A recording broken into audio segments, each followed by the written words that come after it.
Yeah, she.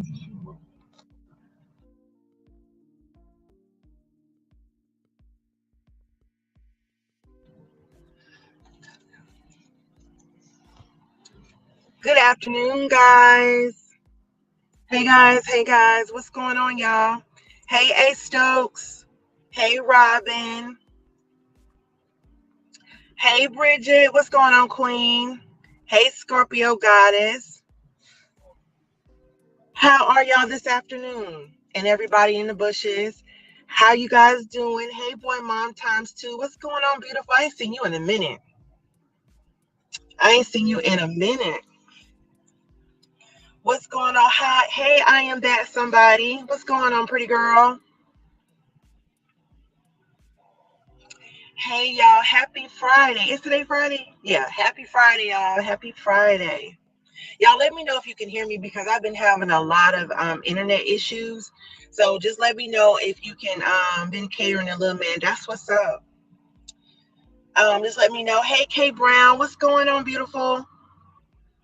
Yeah, I've been having a lot of internet issues, so y'all had to move around a little bit. So if y'all can't hear me, just let me know. Don't let me keep going and then you can't hear me.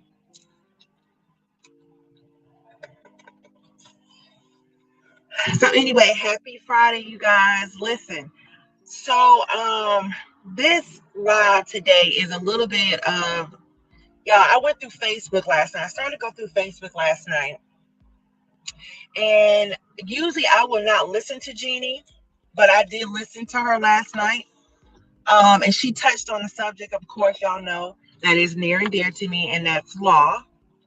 And she was talking about self-representation. And I guess she was speaking about whatever court case that she experienced, which we're not going to talk about that because I don't know anything about that. I'm not going to pretend that I know anything about that because I got completely away from that. But she does talk about a point, and some points she made was valid, some points she made was not so valid. Hey, Miss Judy, what's going on? Yes, boy, mom. Yes, I'm going to do that. A little bit of it. I'm going to talk about self-representation in court and when is it good and when is it not good and when should you should be doing it and when you shouldn't be doing it. Um, yeah, I know this is the middle of the day, you guys. I know people are at work, so um, people can kind of catch the replay of this, but I wanted to touch on this while this is the only time during the day I had some time to go live and to talk about this particular subject. But now, I don't know if you guys have been watching the news, like maybe the last 2 years, I'm gonna say. I know that's kind of like abroad, but a lot of people have took on cases where they want to represent themselves in court. And I want to talk to you guys on when is it a good time to have self-representation, to not hire an attorney. Now, I know a lot of people. Oh, okay, Scorpio guys, no problem, babe, no problem at all. I know that a lot of people cannot afford an attorney. And so let me tell you, another reason, the second reason why this is so near to me is because that is what my business is based on. My business is based on I help pro se clients. Okay, Bridget, I help pro se clients who cannot afford attorneys represent themselves in court. Now, when do I advise you not to do that? There are times I advise you not to do that, and there are times I advise you to do that. And I'm going to tell you how doing it can really work for you and doing it cannot work for you. Hey, Miss Sexy Ray. Now, in a court where you have civil matters, such as divorces, where you may be suing somebody, maybe where you had evictions, any form of a civil suit, you guys, is okay to represent yourself in court. But here's where people tend to come to me, and even in divorce cases, even in child custody cases, which in some child custody cases, I do advise to get an attorney, and some you can do on your own. But here's where you can and I advise you not to. I would recommend you not to. And sometimes I recommend my clients to go hire an attorney, a full attorney, because I don't take on big workloads. So basically what I do, y'all, in my business, what I do is I give you case status. I give you case references. I give you case laws. I give you things to reference if you want to represent yourself in court. I give you case references on each situation that you're doing, such as divorce. Now, divorces I flat out do. I flat out do divorces. The only type of divorces that I don't do is I don't do contested divorces. Contested divorces are where each spouse is contesting property, money, any type of assets, or anything like that. I don't get too much into that because if you get to the point that you're fighting, that's more and more and more paperwork. And the point of my business is for people who really can't afford it, but you can't afford something, but you can't afford thousands of dollars in an attorney. My fees don't run that high. So when it gets to the point where I have to do a lot of paperwork, I don't do it because for what I charge, it wouldn't cover that. So that's why I would recommend. It's the only time I would recommend tell you to go to an attorney doing a contested divorce is when you're contesting property, you're contesting children, you're contesting custody of children, you're contesting stuff such as that. I do child support. I do child support, but these are times, you guys, when you're doing an uncontested divorce where you can represent yourself. And of course, you will go into court. There are very few questions that the judge will ask you, especially if it's uncontested.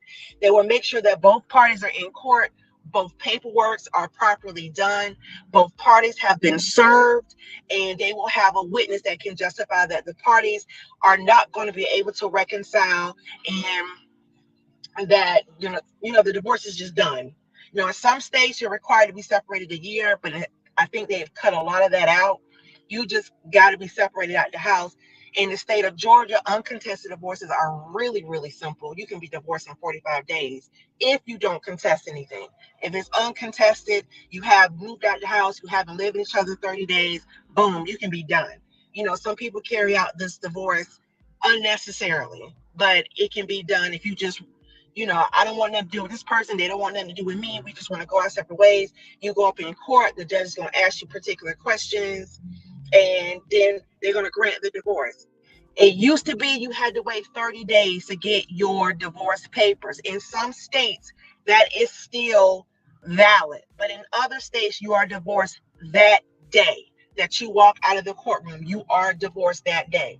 Now, that is one of the family issues that I would recommend, that you can self-represent yourself, because it's not many questions the judge is going to ask. You're not contesting anything. You're not arguing about anything. It's just basically confirming what's on the paperwork. And what I do in my business, you will already have all that paperwork when you walk into court. The divorce decree is done. All the forms you need is done. The person's been served is done. All you do is show up to court. That's it. You don't need an attorney for that. Again, with contested divorces, I would recommend some contested. I will do if it's not too bad. But if y'all are fighting and carrying on and you can't stand each other and you're fighting over who's gonna get who child, when, how, hey Priscilla, when and how, the time, the season, and all that. I don't get into all that. That's because that's going to require sometimes a mediator. That's going to require sometimes a GAL. That's going to require a lot more, which is going to raise the price. And that's when you need to go get it. Unfortunately, that's when you're going to have to get an attorney, because they have all that into play. So, and I don't want to charge no thousands of dollars. I don't want to do that. So that's not the point of my business. Is when it gets into that, that's when I refer you out. Evictions, you can represent you don't need an attorney for an eviction. You can go in and represent yourself in court for an eviction, because it's just kind of simple, plain, ask a question, boom, you in and out. Unless you want to go in there and plead, indigent or whatever. So basically, y'all, a lot of civil cases, you can represent yourself in court. In the cases where how long can a person receive alimony? Oh, Bridget, that varies. That varies with each state, and it varies with each marriage. It depends on how long they've been married. It's a lot of variables to that. It's not just a set amount, but you can't get alimony unless you've been married for over 10 years. I can't tell you that much.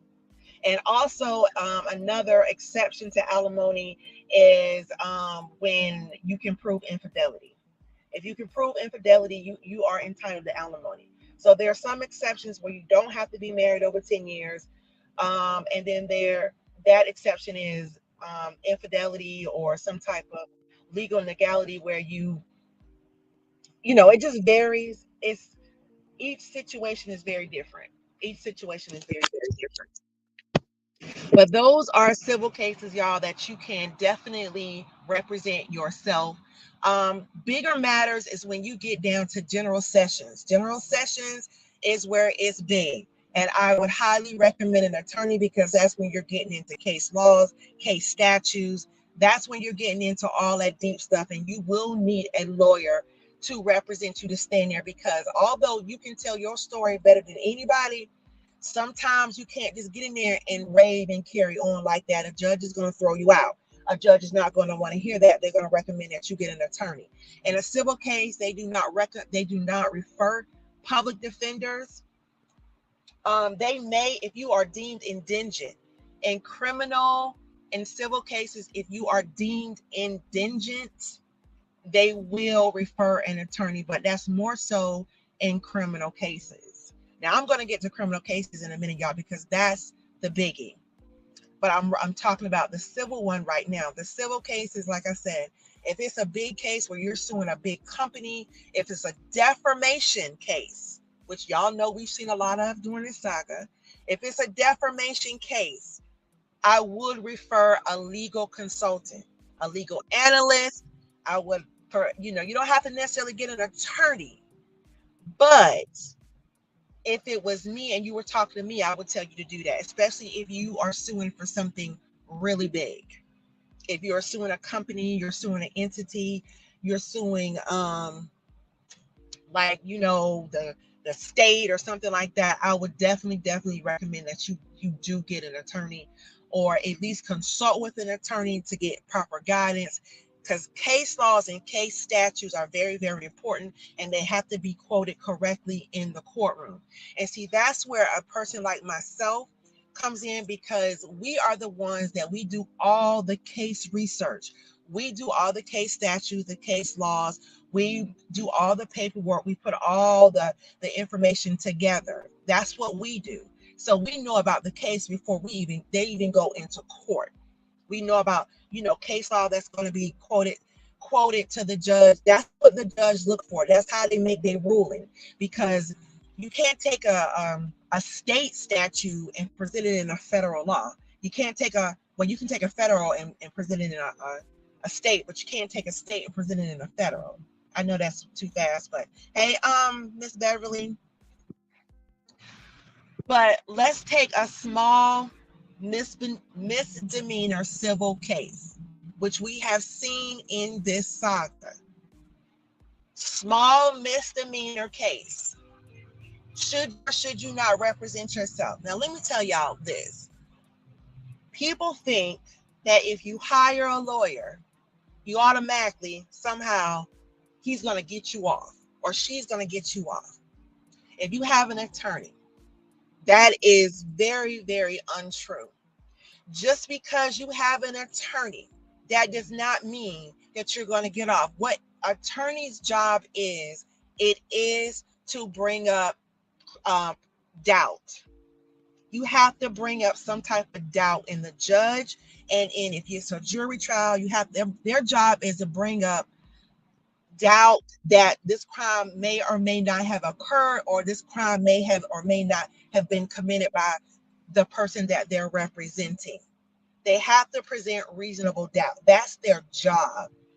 Their job is, and if they can present reasonable doubt, guess what? Then that means that you may get off. That's their job.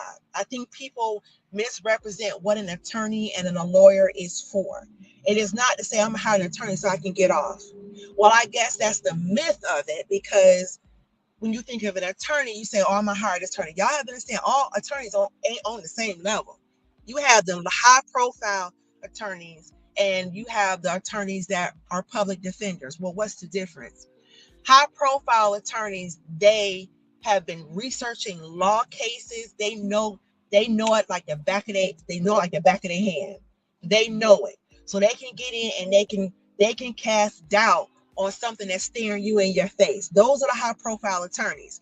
They are able to cast a lot of doubt, to the point that they can get you off. Now, their job is not, they're not going to tell you, hey, listen, we're going to go in here and I can get you out. An attorney's never going to tell you that. They're never going to tell you, I'm going to be able to get you off. If you are deemed innocent, and you tell your attorney, hey, I didn't do it, hey, blah, blah, blah. But let me pause there. Have you ever seen on these crime shows where an attorney tells their client, just tell me exactly what happened, whether you're guilty or not, just tell me what happened? Their thing is, if y'all leave something out when you're talking to an attorney, it's going to blindside them when they go to court. So they have no way of blocking it. They have no way of throwing it out. They have no way of arguing it because you're blindsiding them. They're being blindsided by the other side.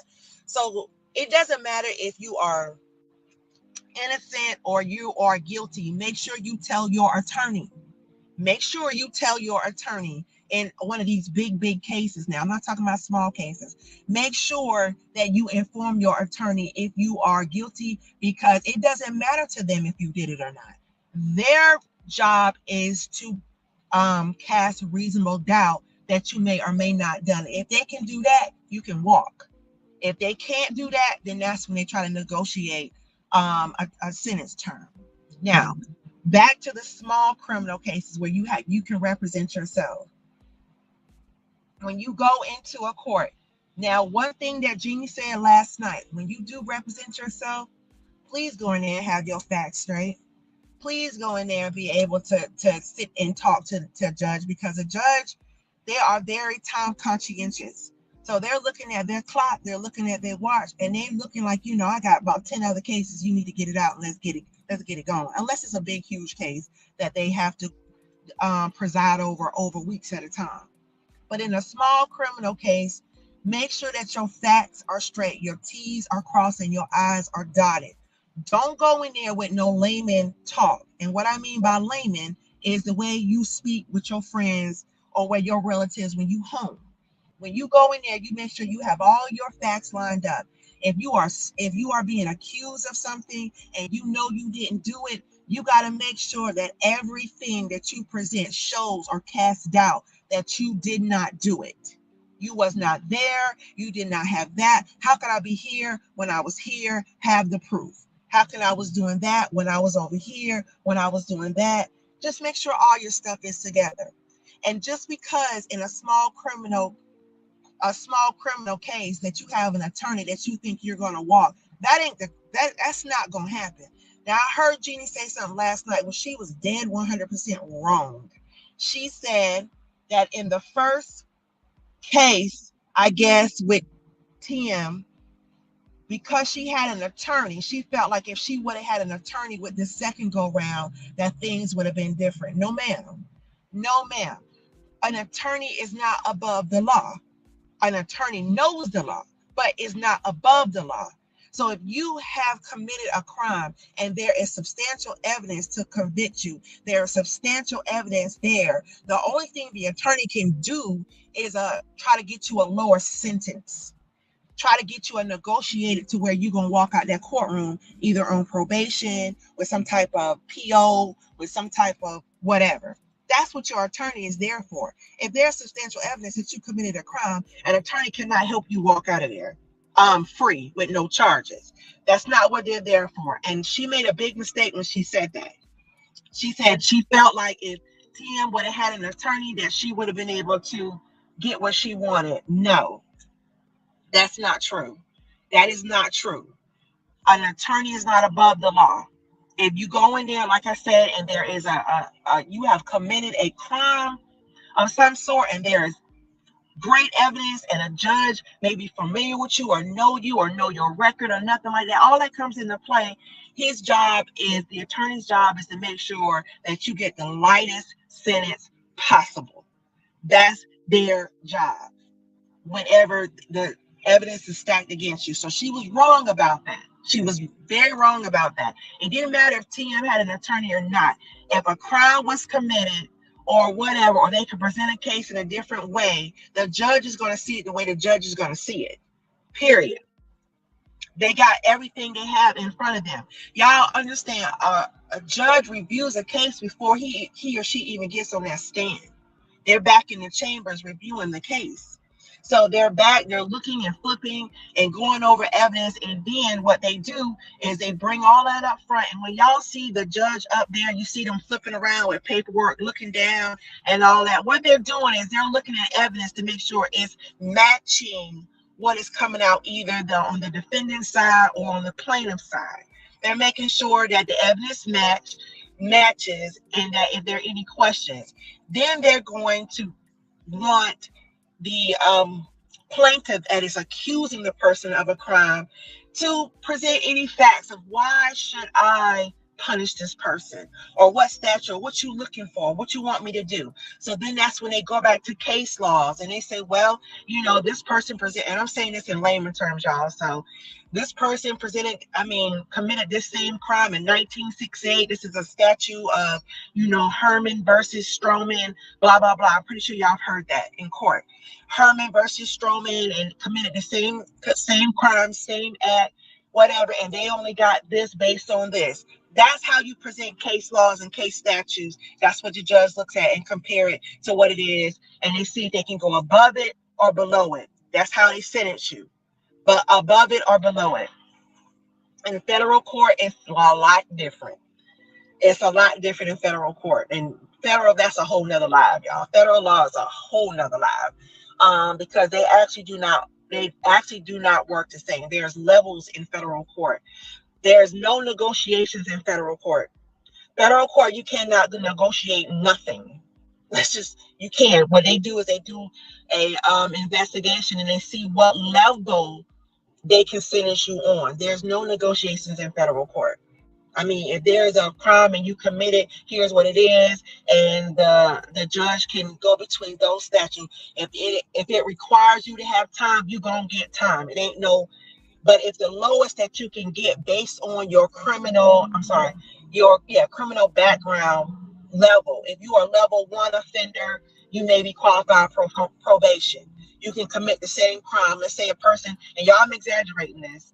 If you go in a store and you steal some crayon out of the store, and that's kind of pushing it. Let me see. Steal a car or something like that. Depending on what level of offense, if you're a first-time offender, you may qualify for probation. But a person who's a fifth-time offender is not going to qualify for probation, even though the crimes are the same. They're not going to qualify because they're a repeat offender. If that makes sense. So that's federal. Like I said, y'all, federal is totally different. That's a totally different ball game. Don't ever in your life go into federal court without a lawyer. Don't ever do that. I would never advise that. I don't even touch federal court, y'all, unless I am in there with an attorney. I don't touch federal court. No. Hey, Cancer 66.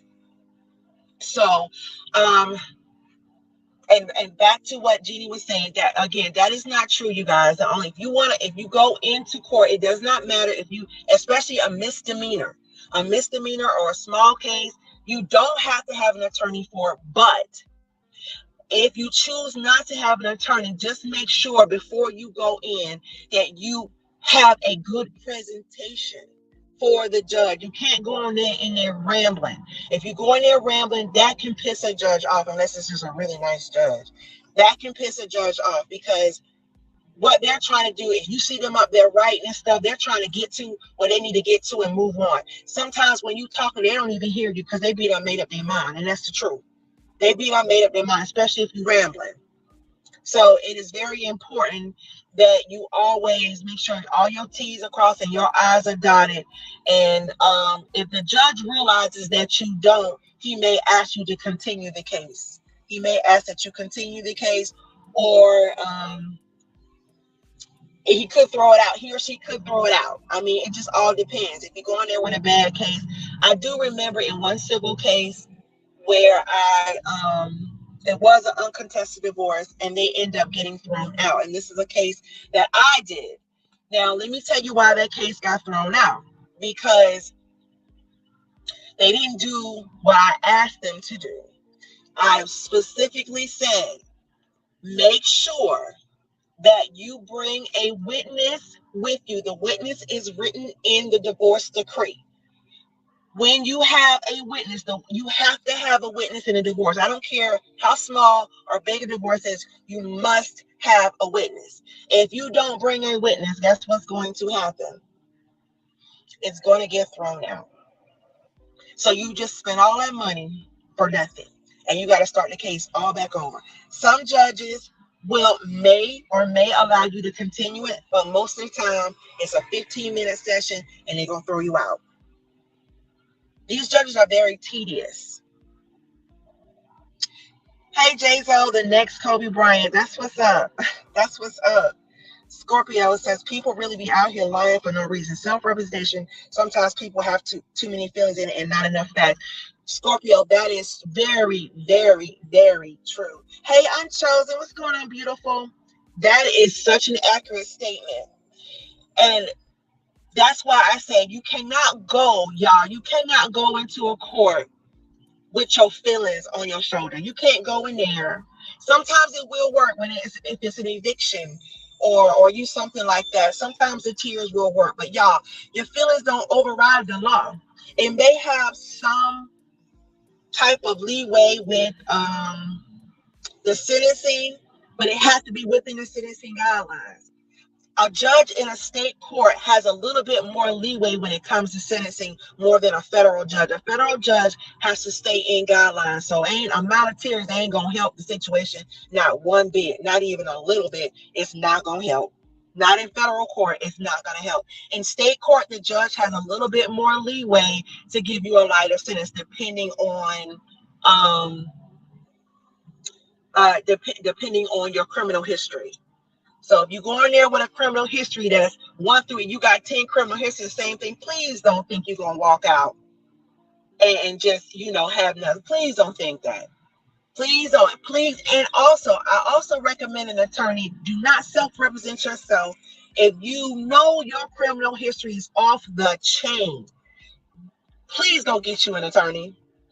Because you need an attorney to get you a lighter sentence, not get you off, but you're going to need that person to get you a lighter sentence and try to talk your character down or try to talk about your character. Because if you don't, you're going to get the maximum sentence. That's the difference between getting a maximum sentence and a lighter sentence, y'all. Is one, if you're an attorney and your criminal history. That's what's getting it. That's also determines your bond. You maybe receive sympathy, receive empathy, and sometimes you got to suck it up and take it. Yes, it does not matter.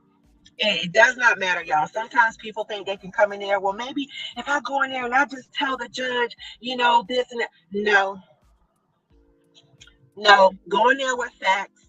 If you choose to self-represent your case, please go in there with facts to back up a reason why this person that you're suing or this person, whatever, or usually in a criminal case, you're going to have a prosecutor or a DA that's going to represent a criminal crime. So if you go in there, you're going up against a DA, you're going up against a prosecutor. So just know that in a big case, there's automatically going to be a prosecutor or a DA sitting on the other side in a criminal situation, not a civil, in a criminal. A civil, the parties are, each party, they have the choice to be represented. But in a criminal matter where there are case, where there has been some type of crime committed or something like that, there is a DA or prosecutor sitting on the other side that's basically representing the state, because most of the time it's the state against the criminal. So please don't go in there if you don't commit a crime and your history is off the chain. Please don't go in there expecting a light sentence. Now, in the case that you're a first-time offender, you should be in a misdemeanor court anyway. If you're a first-time offender and it's not a general sessions, if it's not a general sessions, like it's not a felony, what I recommend is just a case-by-case basis. Because I would never want to sit on here, y'all, and tell y'all not to get an attorney with a criminal case. But I'm just saying, if you have a lengthy criminal record, yes, please go do that. But if you are a first-time offender and it's a misdemeanor, you should be good. You should be good representing yourself. Just make sure if you're pleading guilty, that's when you can come with your sob story. to try to get a lighter sentence.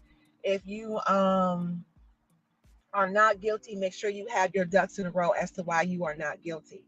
Now, just to kind of speak on a little bit of, like I said, I don't have any details about anything concerning.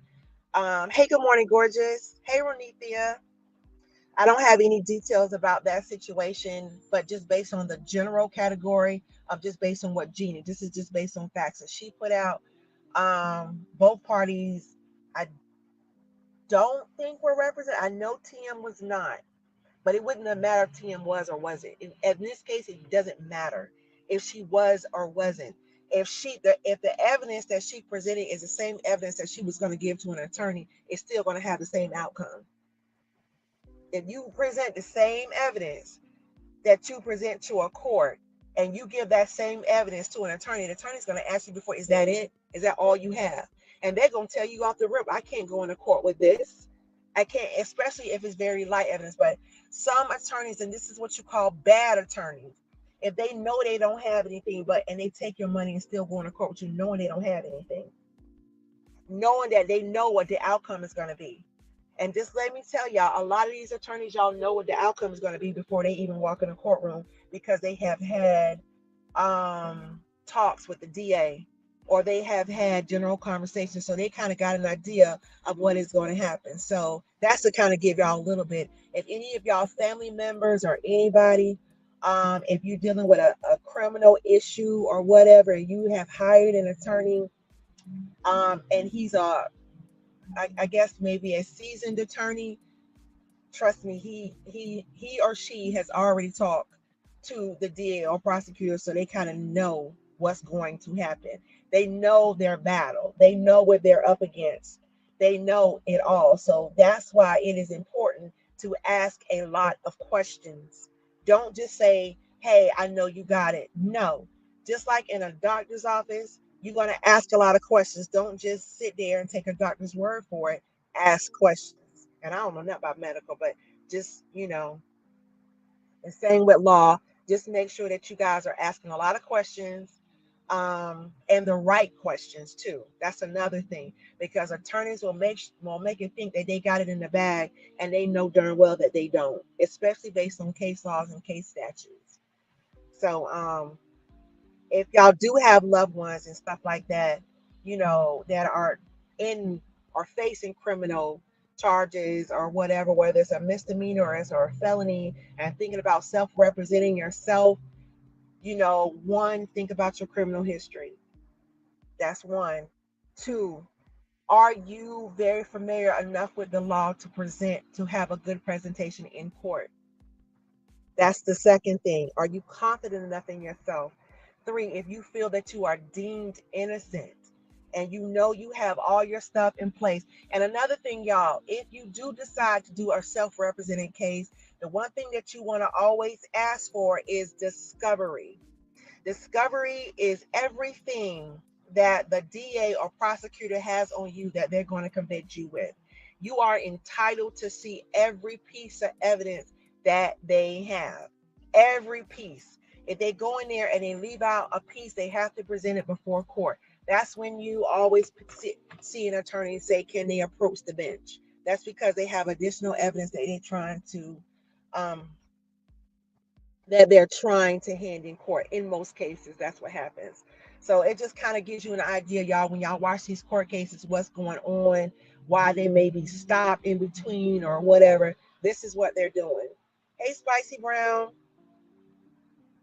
So if you are self-representing yourself in a criminal case and it is a little bit of a biggie and it's a felony, make sure that you ask for discovery from the DA so you can see what they're working with, because you are entitled to that. That is your right to know what they are presenting to the judge and what they're trying to convict you of and what evidence they are using to convict you of. So you are, in fact, entitled to that. So don't go in a court blindsided. Now, this is only for your self-represented people. Attorneys will automatically do that. They will automatically ask for discovery. And when you do hire an attorney, the first thing you want to ask him for is, did you get discovery? And every single time they get a new piece of evidence, you are entitled to see that. Away that gives him something to fight off with. And then sometimes they don't have everything, and that's where you come into play and you fill your attorney up with information to help you fight in court. But that's if you want to hire an attorney. But in cases like these small misdemeanors, y'all, and these small civil cases, if you are confident and you have in your ability to speak and you are confident in your ability to present, I say go for it. And then there are legal analysts and legal consultants and paralegals such as myself who do prepare packets for people who want to self-represent themselves, which is called pro se, who do want to do that. We will do a packet for you. That way you can take into the courtroom, and we'll do case law research for you. We'll do all of that for you to take into the court with you. That way, at least you look like you know what you're doing. But that's what my company does, is we help people that, who feel like they want to be pro se or want to be self-represented. We'll give them the tools and case laws that they need to go in and represent themselves in court, because you don't want to go into court unprepared, because if you do, you're not going to get what you want, and you're going to end up spending out a whole bunch of money on an attorney anyway, when you can just, if you can't afford an attorney, you guys, then make sure in your town. I know in Texas, Florida, Georgia, I know in those states they have and in my state they have companies like me, where a lot of people use those companies and self-represent themselves, and they come out very well. You just, you got to put out a little bit of money. And they represent themselves very well, and they come out very well in court. Because they have all that stuff, and it's the same thing an attorney does. Attorney just have all that backup that we give them, and they take it in court, and they just are very good speakers, and they're just quoting it. And then once they get deep into your case, that's when you see them go on and on and on. That's where all the files is. That's where you see all that paperwork on the attorney's desk. That's everything. That's all the research sitting there in front of them. So if you're not that confident in yourself enough to go into court and represent yourself, do not do it, because that is a setup for failure. But do not think because you have an attorney that you won't get locked up. Do not think because you have an attorney that you won't get time. Do not think that. So don't ever think that because you have an attorney is good to have, because again, in big cases where you're facing or whatever, but don't think that you can walk. That's not going to happen. So in that case where she's quoted that because TM didn't have an attorney, it would have came out different, that's not true. Because an attorney is not above the law. They just know the law. They're not above it. Nobody is above the law. Nobody. Not myself, not anybody in this chat, not your family members, not any attorney. I don't care what title they have. I don't care what they do. They are not above the law. And the law is what will determine your sentence or whatever it is that you get. So I seen that and I was just like, that's just bad information. And that's one of the reasons why I came into this particular saga, because there was a lot of bad information being put out and how the law was being quoted. People think it's so, sometimes it is that simple, and people tend to think that they can just go in there and just say anything, just like Scorpio said. Don't go in there with your feelings. Don't go in there with that, because when that judge put on that robe, he's not looking at you. He don't know you. He don't know you. He know what has happened. He knows that criminal. He's not. You do have your judges in family court. Now, family court, y'all, you have your judges that That's why they even go into that side, is because they have compassion. So in family court, you do have compassionate judges, but in criminal cases, criminal court, you do have your compassion judges, but again, they're going to always tell you, I have to do my job. I have to do my job. I have to read what's in guidelines. I have to do all of that. So feelings don't come into play into court sometimes, y'all. So don't think because you go into court crying or you deep or sometimes, people have, I guess, their family members speak on their behalf. It helps with sentencing sometimes, but not in federal court. Federal court, forget it. But in state, you do have a lot of leeway. So my thing is, y'all, before you even think about self-representing yourself, make sure you have the confidence, the knowledge, make sure all your T's are crossed, all your I's are dotted before you go in front of a judge and try to present a case, or before you try to go in there and say, hey, I'm innocent and I didn't do this, because the judge is going to ask you, what evidence do you have? He's going to break the evidence down. What you think is evidence may not be good evidence. You need a hardcore piece of evidence to debunk something, to say no, to completely say no, I didn't do it, or no, blah, blah, blah, you know. And that's when case laws and case statutes come into play. So if anybody, I will say this, I don't deal a lot in criminal law, y'all, because like I said, I've had my experience in criminal law and it kind of exhausted me. It was one criminal case. It just blew me out of the water and I was drained for like a week. And it was in Georgia, and it was in what we call, it was in, oh God, what county is that? Oh my God, I forgot what county. It'll come to me when I get off of here, but it was one of the worst counties in Georgia. It was in one of the worst counties in Georgia, and it was exhausting. Um, and we had to pick between putting certain people on the stand who was going to kill the, I shouldn't, well, who was going to demolish the case, who was going to be a bad witness, and who was going to do this. And y'all, it was just exhausting. Hey, Miss Lysander. It was so exhausting, y'all. And it's just, that's what I'm saying. I have been behind the tables. Clayton County. There you go, Eight Stones. There you go. Thank you so much. Yes, Clayton County. Clayton County. Oh my gosh, y'all. Listen, if y'all live in Georgia, let me give y'all a word of advice. Please don't commit no crimes in Clayton County. Please do not commit crimes in Clayton County. That is one of the worst counties in Georgia. Do not commit no crimes in Clayton County. Don't commit no crimes, period.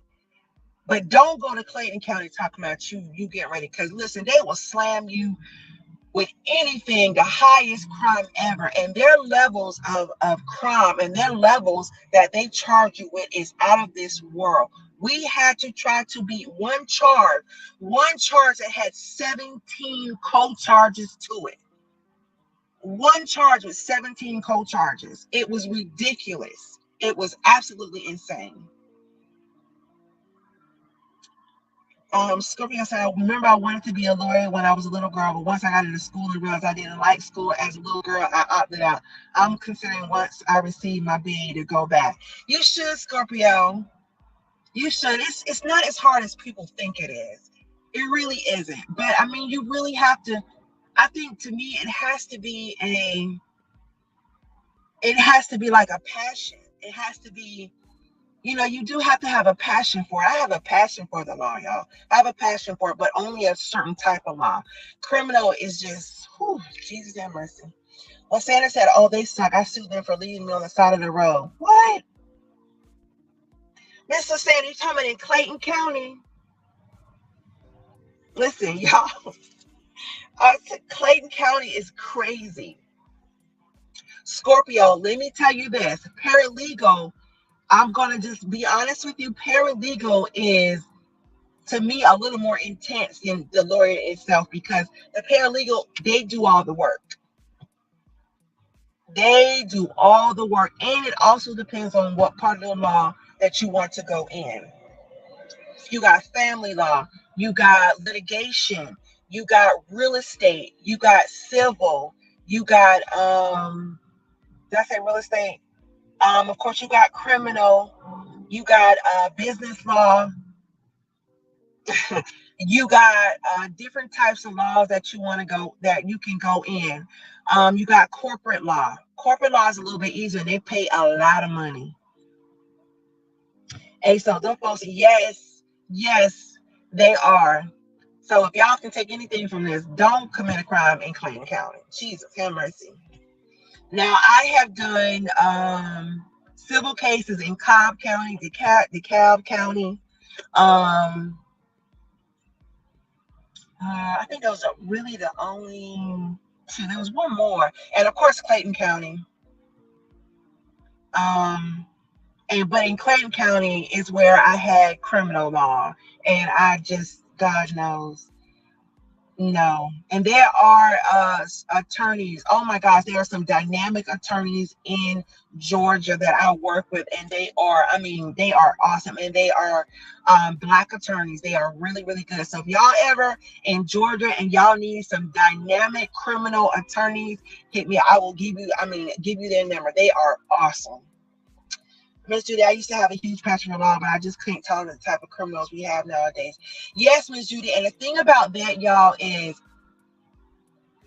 you have to be the type, if you go into criminal law, you have to be the type of person that if you want to represent somebody and you know they're guilty, you have to take your feelings out of it. You have to, if you're not a person that can kind of numb up your feelings and just is business only, and you can get people off, even though you know they're guilty, you got to have that mindset. If you don't have that mindset, I would never advise going into criminal law, because some people do commit crimes, and they want an attorney and they be guilty as sin. But you have real dynamic attorneys that have a really great backup team that can quote the hell out some case statutes and case laws, and that's what gets you off. Not really get you off, but you know what I mean.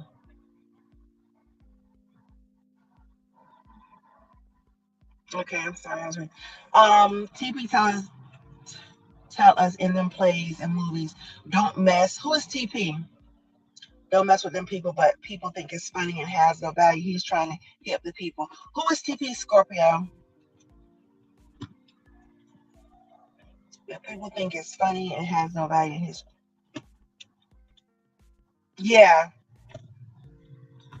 Listen, getting into law, y'all, I want to be a lawyer ever since I was a little girl.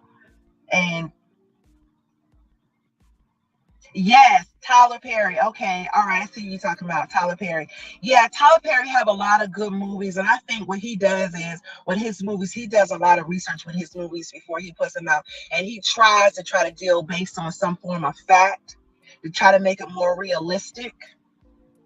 Um, and I think I'm trying to figure out if Tyler Perry's played in a lot of good movies, but he's also produced a lot of good movies that had to do with law.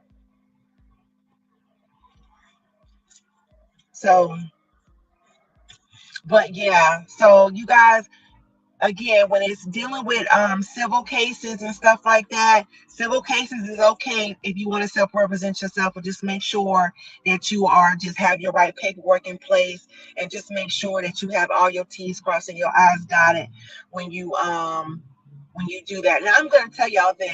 I've had some people ask me, um, do I use, if something comes out with me, how do I use it for myself, or do I do the law for myself? Like, I didn't do my divorce, y'all. I didn't even do my own divorce. I got an attorney to do it. Um, but let's take, for instance, if I have a family member that needs criminal representation, committed a crime, need criminal representation, will I take that case on? The thing about it is, this is how, if I get a really good attorney to represent a family member, what I do is I take on the research part of it, which lowers the amount that I have to pay him or them or whatever, or what they have to pay them. I'll take on the research part of it. or I'll take on the case law part of it. I'll do on that. And most of the time, it do be an attorney that I know. So if I come to them, they'll let me take on that part of it to kind of lower the price for that family member or something like that. Plus, we have these dodo birds as Popo also. They don't cross their teeth. The other eyes messing up slam dunk cases. Yes. You right about that, Miss Judy. You right about that. And another thing I've run into, which I've seen on the internet, y'all, do law enforcement know as okay? Do law enforcement agents, like policemen, do they know as much as an attorney? The answer to that, you guys, is no, they don't. So if a policeman charge you with something, does that make it accurate? Does that make it whatever? That's how a lot of times, that's why a lot of times people get off with cases, because police, they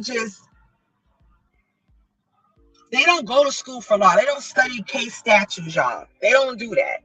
They know general law. They know, hey, if you see a person in there stealing, that's petty theft. If they know you do certain types of law, they have to go back and they have to study certain type of law to even be able to charge you. That's why sometimes charges get thrown out, because the police be done charge you with the wrong thing, and they be done charge you with this when they could have charged you with this, and you can't prove this because police are not always familiar with the law. That's why lawyers come into play, because they don't, sometimes they charge you with the wrong thing. So don't think because you go out there and you get arrested and they hit you with this big charge that all of a sudden you flipping out is going on, because sometimes they charge you with the wrong thing. They could hit you with just a charge just to be, just to be ugly. I don't want to say the other word, but just to be ugly, or whatever, because policemen are not as familiar with the law as attorneys and judges. That's right, Mr. That's why they are innocent until proven guilty. Because most of the time, and I'm not going to say policemen are all naive, y'all, but most of the time they're hitting you with a charge that probably ain't going to stick. That's probably not going to stick based on the evidence that they have. So that's why you see a lot of police when they do so much investigations before. And then sometimes if y'all see on these shows, I know some of it's made up, but a lot of it's not. When you see a lot of these shows that carry on, and you see a policeman go in the DA's office and the DA tell them there's not enough evidence, this is not going to stick, because they be done charging with something that can't stick. They be done charging with something, and the policemen is the only people that can charge them unless the DA finds another type of form of evidence that they can charge them something with. So, y'all, it's so much complexity to that. It's just a lot. But just because a policeman hits you with something, that don't mean it's gonna stick. So we all go into panic mode. Now listen.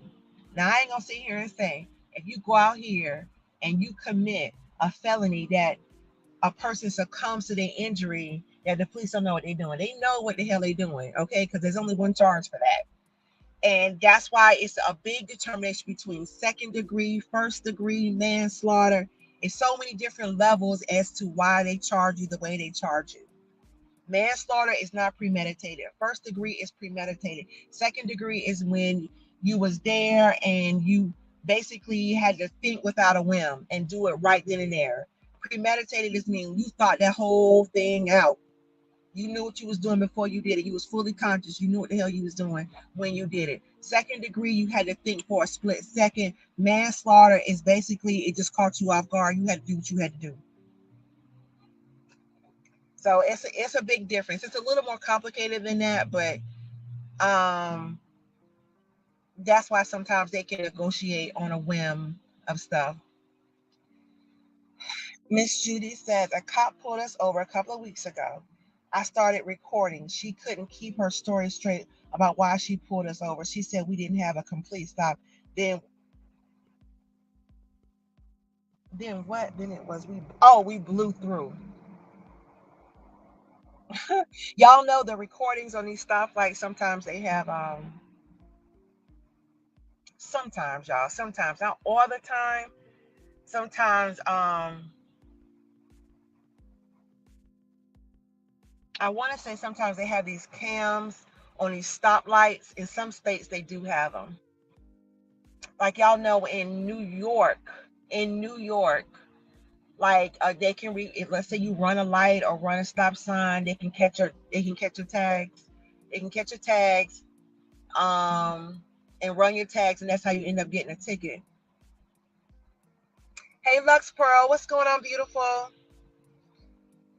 Through the stop sign, she was stunned when I asked why did you wait 3 miles before pulling us over for blowing a stop sign? And I said, are you sure? Because I was recording the entire time. She then see my phone. Did she give y'all a ticket, Miss Judy? Did she end up giving y'all a ticket? Y'all, it's so sad these days now that we have to record everything. If y'all get pulled over, make sure you're recording it. Because I'm going to tell y'all the situation with recording people. Now, here's the law with that. Here is the law with recording people. In some states, there's such thing as two-way party recording and one-way party recording. So this is what y'all can remember, because y'all, you know that we are all guilty of doing this here on social media. When we record people and we don't record people, is it legal? Is it not legal? So here's the situation with that. When it comes down to recording, if you are a party, if you are one of the two parties that are recording, it is very legal. If you, let's say that you are talking to somebody, you are on a call with somebody, or you're somewhere with somebody and you're recording, it is legal. Well, that's good, Miss Reed. I'm glad she didn't. It is illegal. It is legal because you are a party. Only one party has to know that the call is being recorded or the video is being recorded or whatever. Only one party has to know. Those are called one-party states. There are also two-party states. There are two-party states where it is illegal to record. Both parties have to know that they're being recorded. Now, majority of the states are one party, which means that only one party can has to know that they're being recorded, that the call is being recorded or whatever is being recorded. That's called a one party. That's a one party state. So it's not illegal to record somebody as long as you are a party to that call. Now, when it's very illegal is when somebody else records a two-party call between two different people. If you are not a party to that call and neither party knows that you're recording, that's flat out illegal. No matter what state it is, that's flat out illegal.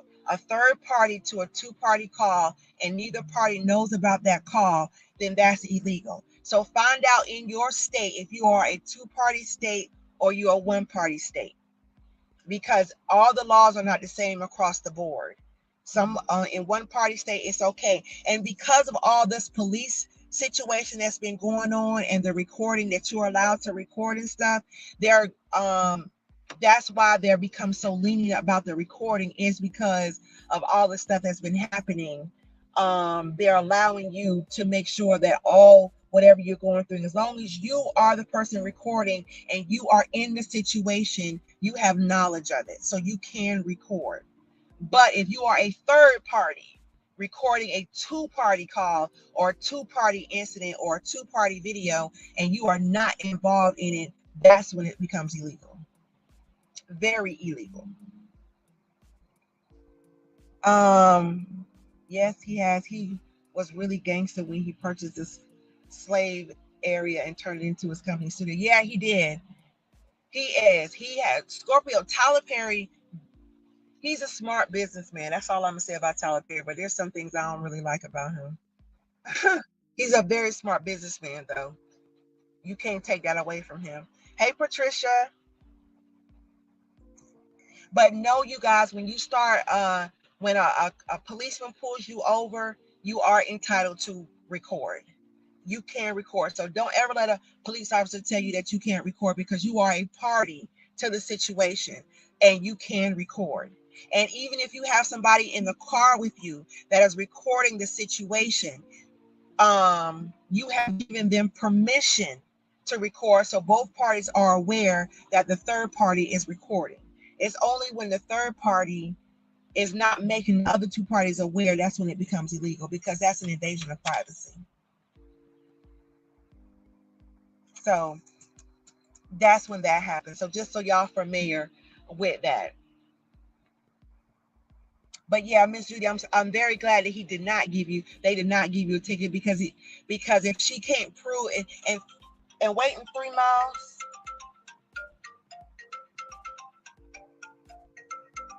I'm not sure who that is.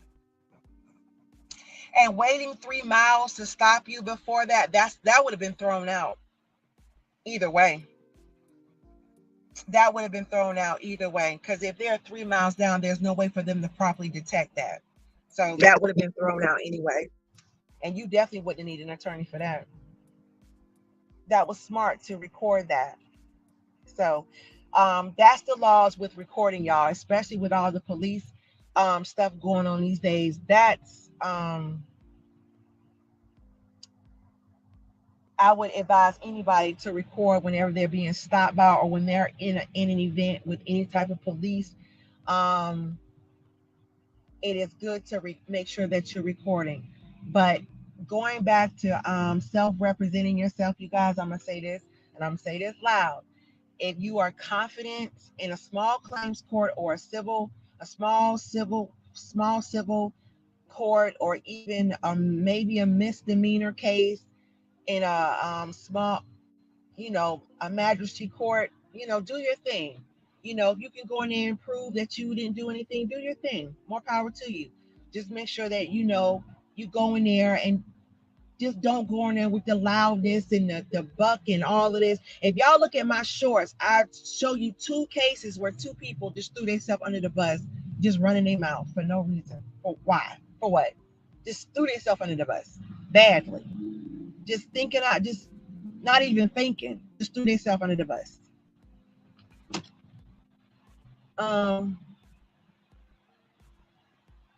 My hubby was trying to tell me to hush. I said no, she is lying and can't keep her story straight. Sometimes this is true. Listen, my son does that in some cases, y'all, where I would never advise maybe going word for word with a cop or a policeman. But sometimes if you do hit them with something calm and they know they're not right, you can get them. And then sometimes y'all gotta choose your battles too. If you know you have evidence that's going to prove what you did was innocent, or you didn't do something, sometimes it's better to let them go ahead and write the ticket, or go ahead and let them, and then go into court and get it thrown out. Because you never know what kind of policeman that you're dealing with, because that could be a very hostile policeman, or it could be somebody who just mad at the world, got some problems at home or something like that, and they're going to take it out. Or it could be, a cop of, maybe, has racist tendencies of whatever reason. So, and they will just be assholes for no reason at all, and just give you a ticket for the hell of it, knowing that they don't have no grounds for it, but they'll give you one for the hell of it. But see, they'll know it'll get thrown out. So just be careful with that. I would definitely present and talk, but these days, y'all, going back and forth with a cop on a whim, y'all see where that got people, right? I wouldn't advise that too much. And it's just a scary, very scary, scary situation nowadays. But the first thing I always advise my boys to do, I'll always advise my boys, because they are Black young men, and they are the most targeted these days by policemen, is that when a policeman pull you over, make sure you immediately roll your window down. Make sure that you have your license, your insurance out, and make sure you put your hands out of the window or on the steering wheel where they can see them. And that's just to say, take precaution.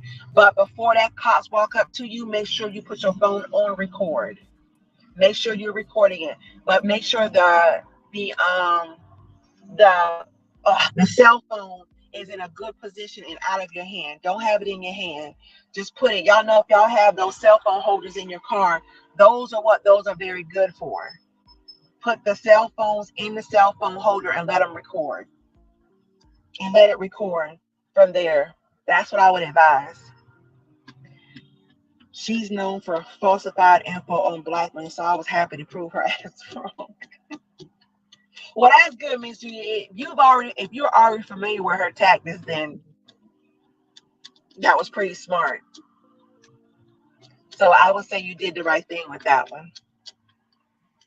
But if you guys, I'm gonna say this, if you guys have any personal issues, or that you are dealing with any type of either family law, and I will answer criminal law, like I said, just don't do it. But if you have any criminal issues like tickets such as Miss Judy, if you have anything that you're dealing with, or any family member that's dealing with any civil, any family, any criminal, and you just have a question of some sort, then you can definitely either, I don't know, Judy, if you have my email, you can email it to me, or you can send it to me in my Instagram, and I will answer your question as best I can, or I'll guide you the right way. But I will answer your question if you have any questions, and it will be, it'll remain anonymous. And even if you guys have questions that you want answered and you want it to be anonymous, I can do it on the front end and answer it for everybody. So if you have questions that you want answered about a personal case, or you have questions that you're answering about somebody else in your family, and you just want to know, please feel free to, Miss Judy, I don't think you have an address. I don't know. In there. I don't know if you have my email address, but I'll post it in there.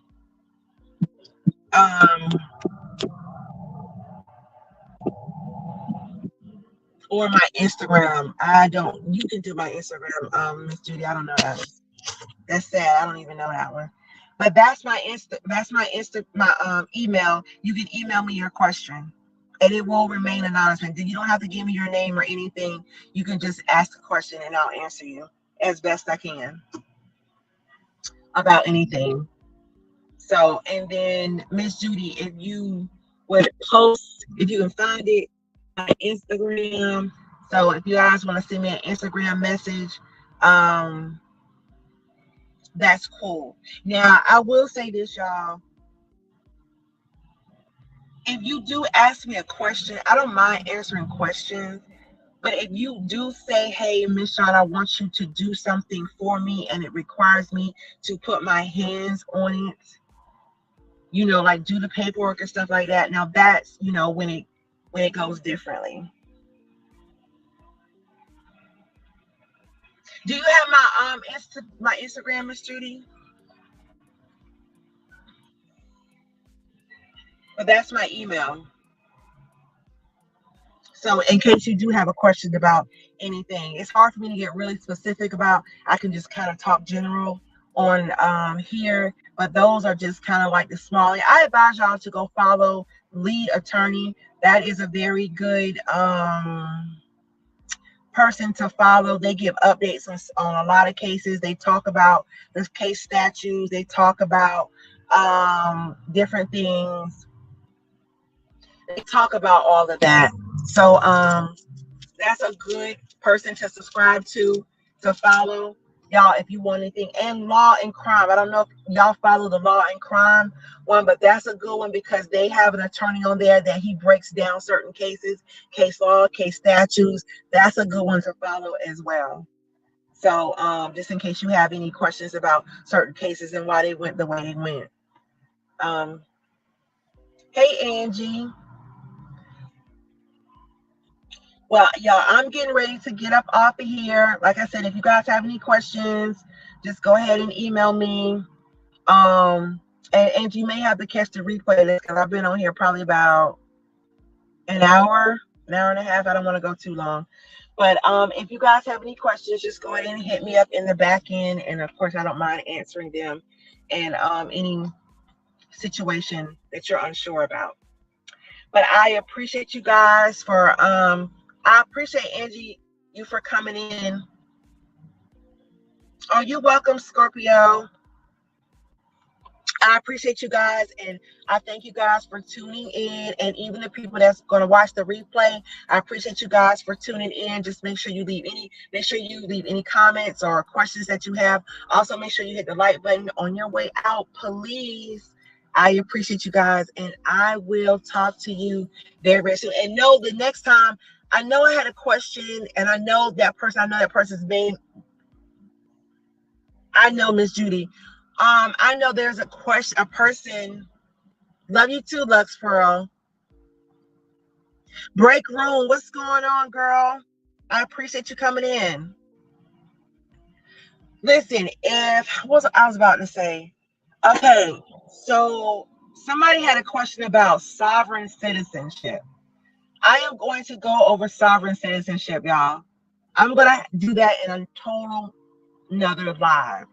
But I'm so sorry. That person asked me for that. I didn't get to that, but I promise I will cover that on my next live. It's about sovereign citizenship and how does it play in, and does it have any real relevance?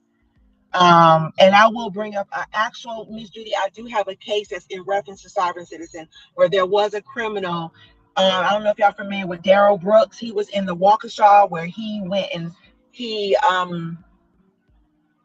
ran over a couple of people and they succumbed to their injuries or whatever. And he represented his case in court because he tried to be a sovereign citizen, and he just demolished that whole case. His case, he might as well have just walked himself to jail. But anyway, I will do a breakdown about that, and I will even play that case here. I just gotta pull up the clips from that. But I apologize. You know who you are. I apologize. I'm gonna get to that the next time. But I appreciate you guys. Thank you for coming in. Thank you, Break Room, Lux Pearl, Miss Judy, Scorpio girl. You know I love you, Angie, Patricia. Thank you all for coming in. I really appreciate you guys. I love all of you guys, and I will see you soon.